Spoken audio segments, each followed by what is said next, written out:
So we're headed over to our next interview, which would be the Readiness of Nigerians when it comes to the issues, especially as it concerns flooding.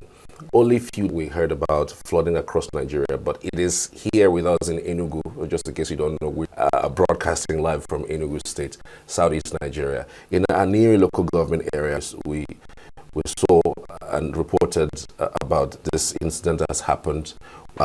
Farmlands were submerged in water, houses, homes were submerged in water. Some didn't even know that that was going to happen. It just happened, and then, you know, they got so uneasy with themselves. Yes. All right, we have Dr. George Ubo, Executive Director, Panic Alert Abuja. Good to have you. Thank you for joining us. Good morning. How are you, sir? Madam, good morning, madam. I'm very fine. Can you hear me? Yeah, very well. Can you hear me? Yes, I can. I can. Thank you so much for joining us, Dr. Ubo. Yes. Thank you. All right. Can you give us an view of the key issues that Nigerians currently face, especially as it concerns flooding? Well, thank you. Good morning. I wouldn't talk about flooding alone. Flooding is within the ambit of, the natural disaster, and I have written a blueprint. I'm an alumnus of the National Institute for Policy and Strategic Studies, and in that capacity, I wrote a blueprint starting 2008 when I attended NIPS.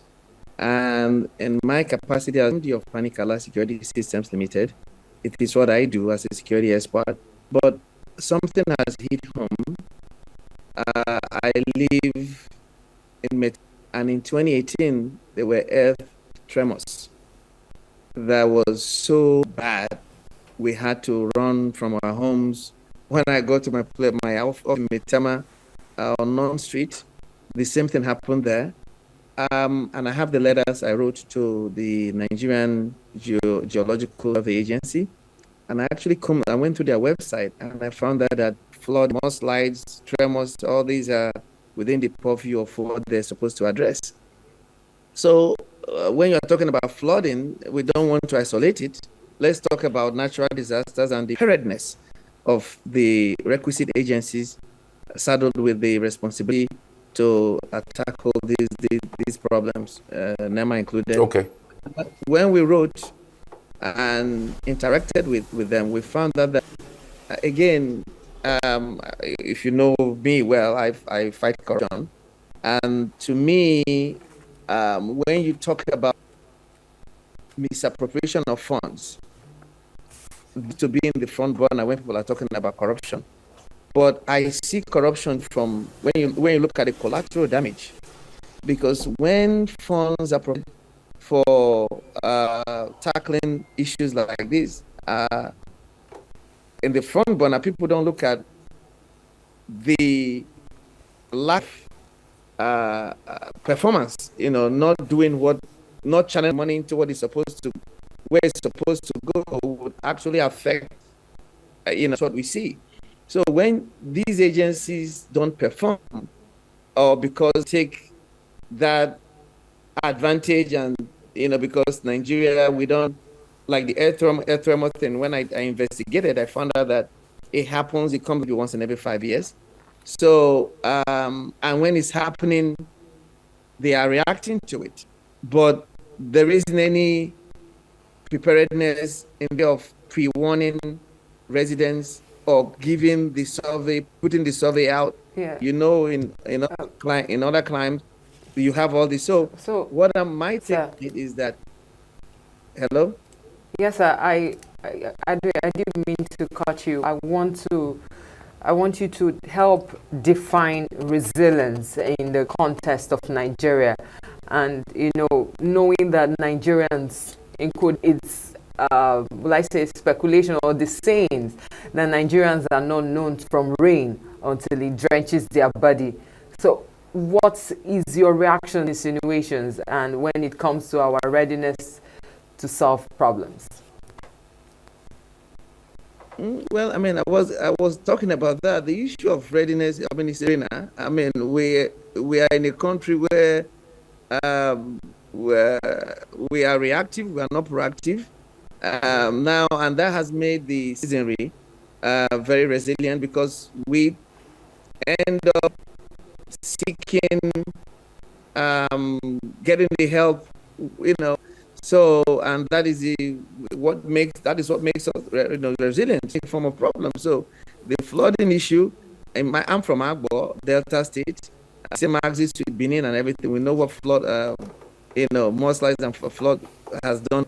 But you see how people just go through, because of resilience, come up with other impromptu because we are mentally tough Nigerians. Any issue we plagued with, we tend to do it ourselves, which is not supposed to be so. So, but I mean, I wouldn't be, because of my exposure and everything, I wouldn't look at it from that, because why would we be in that situation to embrace resilience or readiness to deal with issues when the requisite agencies are there to do it? So that is how I look at issues in Nigeria, period. So, Dr. George, what role do you think that government agents would play in for us in regard readiness and resilience? I mean, like I said, this is, you go to their web, what they're supposed to do, their mandate, their core mandates are there. They just don't do it. Now, if they don't do it, why should I be, being resilient, being mentally, ready to deal with these things when they should be worried about making money, taking my children to school, dealing with all that, not to be resilient to natural disasters that I'm not pre-warned about. Because if you pre-warn me and say, because it really happened this time, July, August, if you pre-warn me and say, hey, Pape residents be pre-warned that there's going to be earth tremors, then I will make arrangements if I have to go back to Agbo or whatever. So why would I now deal with the issue of being resilient when that is not supposed to be how we, that is not how it's supposed to be in other crimes. So to answer your resilience and readiness, yeah, right, it's Dr. okay, George. but yeah, go ahead. Yes, I was going to ask really. You just mentioned other climates, how things are done. They are mostly proactive, not react. Right. We are here. Do you think it's as a result of our gene we are from, because we are blacks? That's why we tend to be more than proactive. What exactly is the cause of us, being reactive, being proactive? I won't put race into it in totality because South Africa is my home. When we talk about security, prepared on top, okay? So there are blacks too. It's a Nigerian thing. Even in West Africa, we rank the worst. Anywhere you look, any sector you pick, because that thing I always talk about corruption.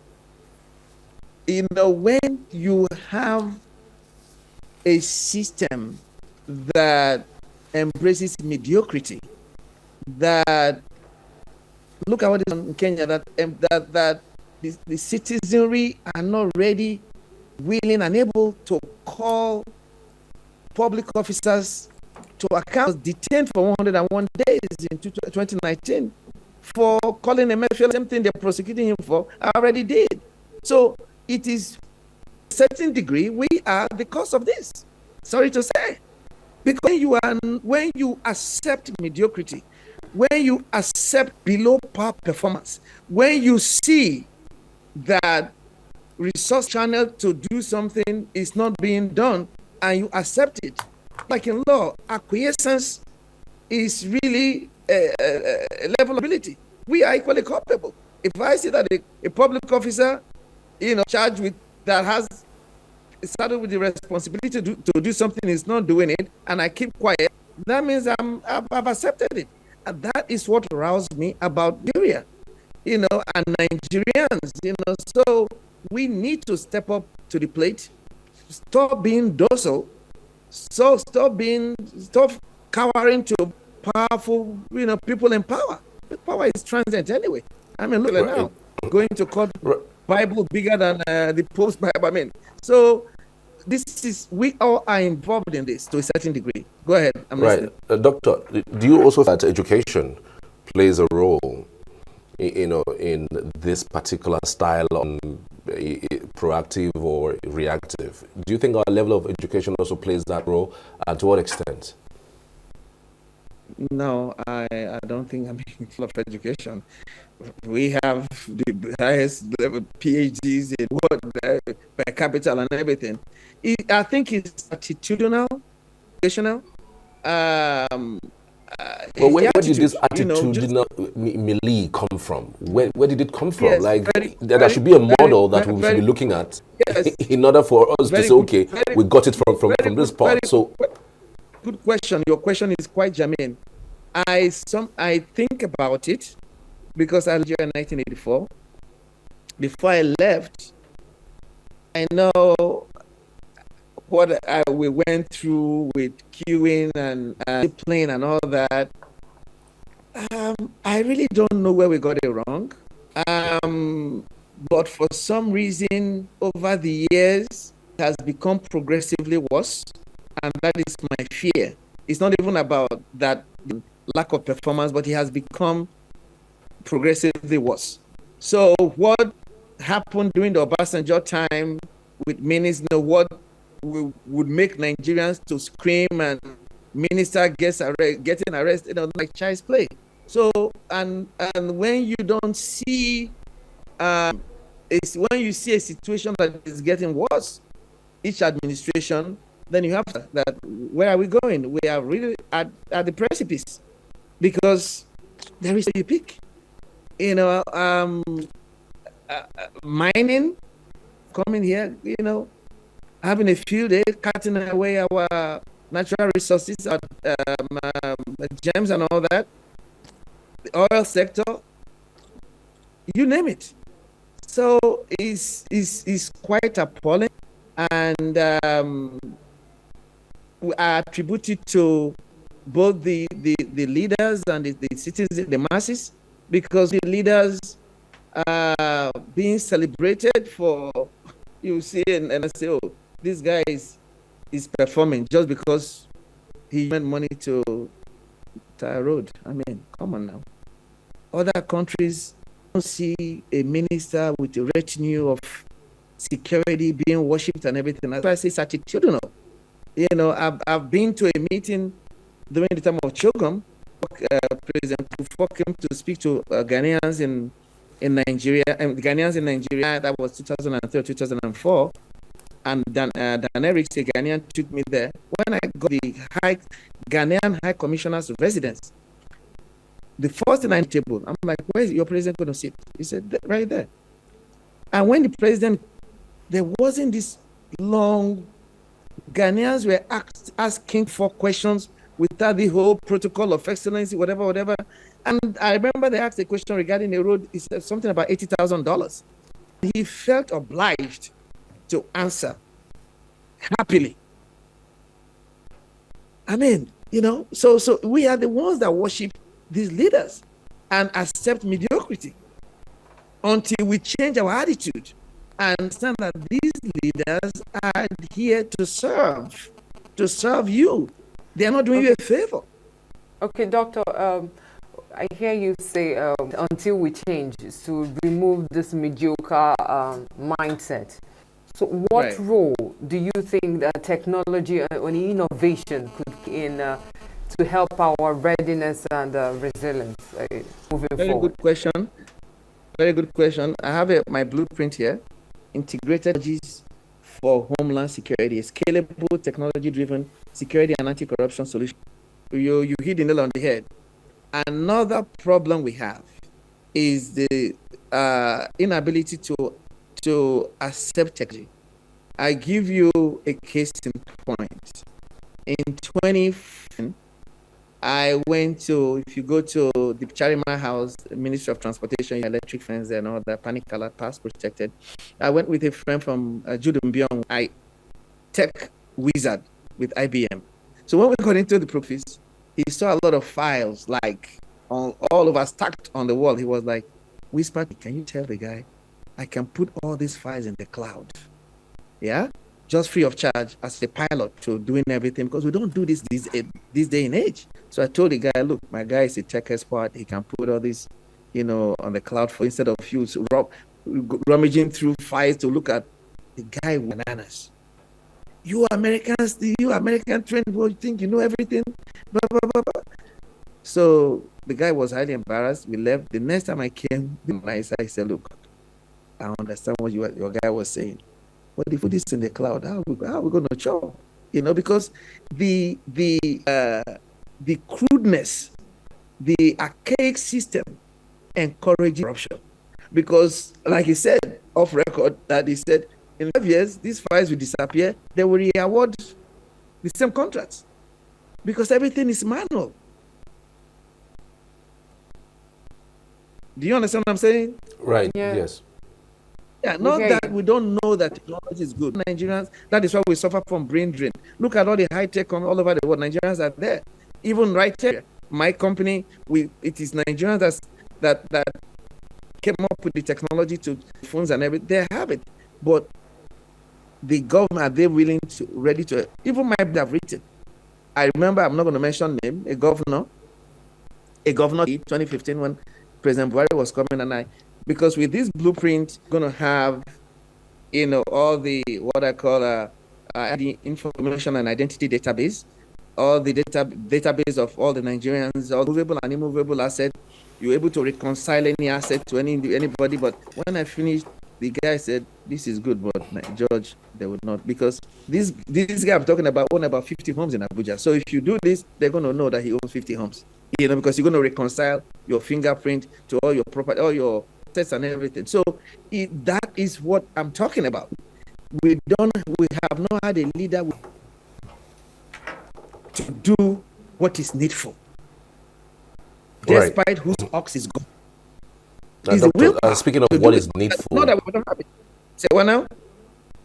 Right. Speaking of what is needful, can you outline strategies that we could use, in teaching people how to be, proactive, not necessarily reactive? Is there, you can outline it so that someone who's watching can actually understand that this is important to all proactive, especially as it concerns whether it is health, whether it is preparedness, as it concerns flooding or any other issue at all. Can you outline strategies that one can imbibe in order to be proactive that matters? Yeah, it is a multidimensional approach. Like I said, once I give an example, you embrace technology, and be it the IG of police, be it yes, anybody, that with this technology you can go so far in corruption or misappropriation or whatever, then you will see the attitude will change. When you have a system where people can go haywire with the system because they're nothing to check. Don't forget it, we are humans. In other crimes, there are certain things public officers cannot do because it's not even possible. It's not a certain amount of, because it's not, you don't even see cash. So when you have this system, it will now make the public officer to sit up, and it will have a trickle-down effect to the citizenry. The same way the citizenry, you're not going to have a shortcut with your NEPA bill. It's just been a good system in place that is robust, technology-driven, and will not make anybody, be the public officer or the citizenry, to beat the system. You are just right there. I can give all kinds of examples.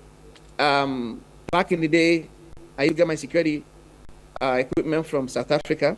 When I'm leaving, I do VAT. 14%, whatever you bought at the airport right there. After World Cup, I went to Africa again. I got to the VAT office. I'm waiting for my cash. They said that they found there was a huge pollution, they discovered that VAT officers were colluding with foreigners. So they will give receipts of what they bought. Right there at the VAT office, they will give them money. When the receipts go back down, they find that these shops don't exist.